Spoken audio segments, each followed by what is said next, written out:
ರಾಜ್ಯದಲ್ಲಿ ದಿನೇ ದಿನೇ ಹೃದಯಾಘಾತ ಪ್ರಕರಣಗಳು ಹೆಚ್ಚಾಗ್ತಾ ಇದೆ. ಹೃದಯಾಘಾತಕ್ಕೆ ಬೊಜ್ಜು, ನಿಯಮಿತ ವ್ಯಾಯಾಮ ಇಲ್ಲದೇ ಇರತಕ್ಕಂಥದ್ದು ಮತ್ತು ನಮ್ಮ ಜೀವನ ಶೈಲಿ ಇವೆಲ್ಲವೂ ಕೂಡ ಕಾರಣವಾಗ್ತಾ ಇದೆ. ಇದೆಲ್ಲ ಗೊತ್ತಿರ್ತಕ್ಕಂಥ ವಿಚಾರ.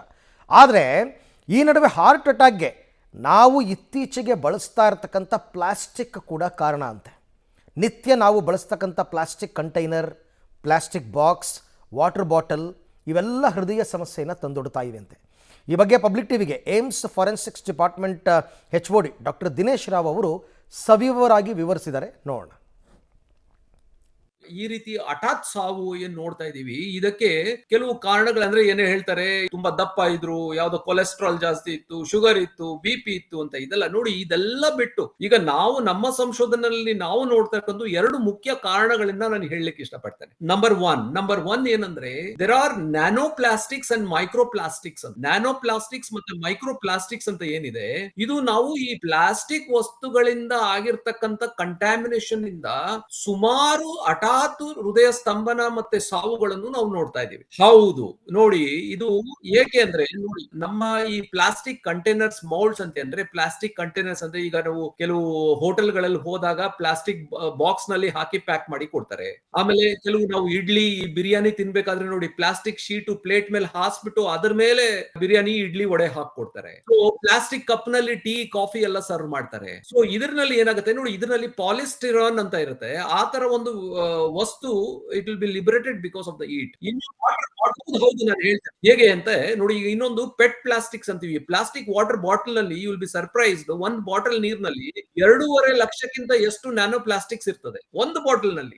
More than 2.5 lakhs nano plastics will be liberated in one plastic bottle ನೀರಿನಲ್ಲಿ. ಸೊ ಇದೊಂದು ಪ್ಲಾಸ್ಟಿಕ್ ಒಳಗೆ ದೇಹದಲ್ಲಿ ಹೋದಾಗ, since the size is very less, ಅಂದ್ರೆ ಇಟ್ ಇಸ್ 1 ನ್ಯಾನೋಮೀಟರ್ ಇಂದ ಹಿಡಿದು few nanometres at the maximum 5 millimeters ವರೆಗೂ it gets observed from the system. Blood circulation ಅಲ್ಲಿ ಹೋಗುತ್ತೆ. 100% they are micro nano plastics ಅಂತೀವಿ, ಅದು ಲಿಬರೇಟ್ ಆಗಿರುತ್ತೆ ಆ ವಾಟರ್ ಬಾಟಲ್ ಅಲ್ಲಿ. ಸೊ ಆ ನ್ಯಾನೋ ಪ್ಲಾಸ್ಟಿಕ್ಸ್ ನಾವು ಕನ್ಸ್ಯೂಮ್ ಮಾಡಿದಾಗ it will get absorbed into the circulation ಹೋಗ್ಬಿಟ್ಟು it will go to the organs and even it can penetrate the cells. ಇದಲ್ಲದೆ ಎಲ್ಲದಕ್ಕಿಂತ ಸೂಕ್ಷ್ಮ ವಿಚಾರ ಏನಂದ್ರೆ, ನಮ್ಮ ಹಿಮೋಗ್ಲೋಬಿನ್ ಸುತ್ತಲೂ ಇದು ಕವರ್ ಮಾಡಿ ಆಕ್ಸಿಜನ್ ಎಕ್ಸ್ಚೇಂಜ್ ನ ಪ್ರಿವೆಂಟ್ ಮಾಡಿ ಹೈಪಾಕ್ಸಿಕ್ ಡ್ಯಾಮೇಜ್ ಸ್ಟಾರ್ಟ್ ಆಗುತ್ತೆ. ಸೊ ಇದರಿಂದ ಏನಾಗುತ್ತೆ, ಹೃದಯಕ್ಕೆ ರಕ್ತದಲ್ಲಿ ಇರ್ತಕ್ಕಂಥ ಆಕ್ಸಿಜನ್ ಹೃದಯಕ್ಕೆ ಯಾವಾಗ ಕಮ್ಮಿ ಆಗ್ತಾ ಹೋಗುತ್ತೆ, ಪ್ಲಸ್ ಇದೇನಾಗುತ್ತೆ, ಈ ಆರ್ಟ್ರಿನಲ್ಲಿ ಪ್ಲೇಕ್ಸ್ ಇರುತ್ತೆ, ನಾರ್ಮಲ್ ಆಗೂ ಇರುತ್ತೆ, ಅಬ್ನಾರ್ಮಲ್ ಆಗಿ ಅಥೆರೋಸ್ಕ್ಲೆರೋಸಿಸ್ ಡೆವಲಪ್ ಆಗಿರೋದು ಇನ್ನೂ ಜಾಸ್ತಿ ಇರುತ್ತೆ. ಆ ಪ್ಲೇಕ್ಸ್ ನಲ್ಲಿ ಈ ತರ ಒಂದು ಮೈಕ್ರೋ ಪ್ಲಾಸ್ಟಿಕ್ಸ್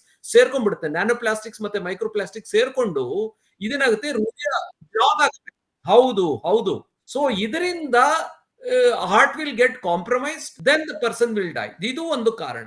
ಎರಡನೇ ಕಾರಣ, ತುಂಬಾ ನಾವು ಇದು ಬೇರೆ ದೇಶದಲ್ಲಿ ತುಂಬಾ ಆಳವಾಗಿ ಸಂಶೋಧನೆ ಮಾಡಿದ್ದಾರೆ.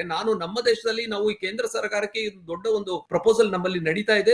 ಆಲ್ರೆಡಿ ನಾವು we are studying on this with in collaboration with IIT Jammu. So ಈಗ ನಾವು ಇದಲ್ಲದೆ ಇನ್ನೊಂದು ಮುಖ್ಯ ಕಾರಣ ಅಂದ್ರೆ ಜೆನೆಟಿಕ್ ವೇರಿಯೇಷನ್ಸ್, ಅಂದ್ರೆ ಮ್ಯೂಟೇಷನ್ಸ್ ಅಂತ ಏನ್ ಹೇಳ್ತೀವಿ ನಾವು. ನೋಡಿ, ಈಗ ಕೆಲವು ಹೃದಯಗಳಲ್ಲಿ ತಂದೆ ತಾಯಿಗಳಿಂದ ಬಂದಿರತಕ್ಕಂತ ಕೆಲವು genetic mutation, gene mutations, monogenic gene mutations ಅಂತೀವಿ. ಅಂದ್ರೆ ಒಂದು ಜೀನ್ ನಲ್ಲಿ ಕೆಲವು ಬದಲಾವಣೆ ಆಗಿರುತ್ತದೆ. ಎಸ್ಪೆಷಲಿ ಅದಕ್ಕೆ ನಾವು long Q T syndrome, short Q T syndrome, Brugada syndrome, catecholaminergic ventricular arrhythmic syndrome, ಅಂದ್ರೆ ಈ ತರದಲ್ಲೂ ಕೆಲವು ಕಾಯಿಲೆಗಳು ಈ ಒಂದು ಎಲೆಕ್ಟ್ರಿಕ್ ಇಂಪಲ್ಸ್ ಅಲ್ಲಿ ಆಗಿರ್ತಕ್ಕಂಥ ವ್ಯತ್ಯಾಸಗಳು. ಹೃದಯ ಏನು ನಾವು ಬಡಿತಾ ಇದೆ, ಅದಕ್ಕೆ ಕಂಟ್ರೋಲ್ ಮಾಡ್ಲಿಕ್ಕೆ ಎಲೆಕ್ಟ್ರಿಕಲ್ ಇಂಪಲ್ಸಸ್ ಹೃದಯದಲ್ಲೇ ಉತ್ಪಾದನೆ ಆಗುತ್ತೆ. ಅದಕ್ಕೆ ಈ ಪೊಟ್ಯಾಷಿಯಂ ಮತ್ತೆ ಕ್ಯಾಲ್ಸಿಯಂ ಚಾನಲ್ಸ್ ಅಂತೀವಿ, ಅದನ್ನ ಕಂಟ್ರೋಲ್ ಮಾಡ್ಲಿಕ್ಕೆ ಕೆಲವು ಪ್ರೋಟೀನ್ಸ್ ಇದೆ. ಆ ಪ್ರೋಟೀನ್ಸ್ ಜೀನ್ ನಲ್ಲಿ ಎಕ್ಸ್ಪ್ರೆಸ್ ಆಗಿರುತ್ತೆ ನಮ್ಮ ಕ್ರೋಮೋಸೋಮ್ ಅಲ್ಲಿ. ಸೊ ಆ ಜೀನ್ ನಲ್ಲಿ ಮ್ಯೂಟೇಷನ್ಸ್ ಆಗುತ್ತೆ. ಈ ಮ್ಯೂಟೇಷನ್ಸ್ ಕೆಲವು ವೈರಲ್ ಇನ್ಫೆಕ್ಷನ್ಸ್ ಇಂದ ಆಗ್ತಾ ಇದೆ. ಈಗಿರ್ತಕ್ಕಂತ ಬೇಕಾದಷ್ಟು ವೈರಸ್, ನಮಗೆ ಗೊತ್ತಿರೋದು ಗೊತ್ತಿಲ್ಲದಿರೋ ವೈರಸ್ ಗಳಿದಾವೆ,